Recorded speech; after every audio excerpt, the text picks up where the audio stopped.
வாங்க பேசலாம் நண்பர்களே. எந்த கீரை எதற்கு நல்லது? ஆரோக்கியமான வாழ்விற்கு கீரை, தினசரி கீரை, அகத்திக்கீரை நோயை போக்கும்.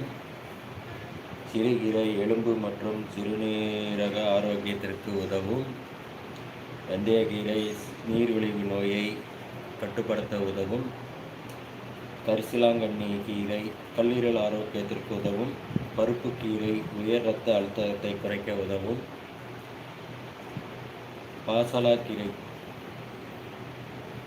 பாசலைக்கீரை இரத்த சோகையை குறைக்க உதவும். பொன்னாங்கண்ணி கீரை கண் பார்வையை மேம்படுத்த உதவும். அரைக்கீரை தோல் நோய்களுக்கு நல்லது. துவரைக்கீரை ஆஸ்துமா பிரச்சனைகளுக்கு நன்மை தரும். மணத்தக்காளி கீரை குடல் புண்ணு மற்றும் வயிற்றுப்புண்ணுகளுக்கு நன்மை தரும். முளைக்கீரை மலச்சிக்கலை தீர்க்க உதவும். முருங்கைக்கீரை உடல் முழுவதும் பலம் தரும். முட்டைகோஸ் கீரை மூட்டு வலிக்கு குறைக்க உதவும். வல்லாரை கீரை ஞாபக சக்தியை அதிகரிக்க உதவும் நண்பர்களே. வாங்க பேசலாம், நல்லது பேசலாம். புதிதாக பார்த்து கொண்டிருக்கும்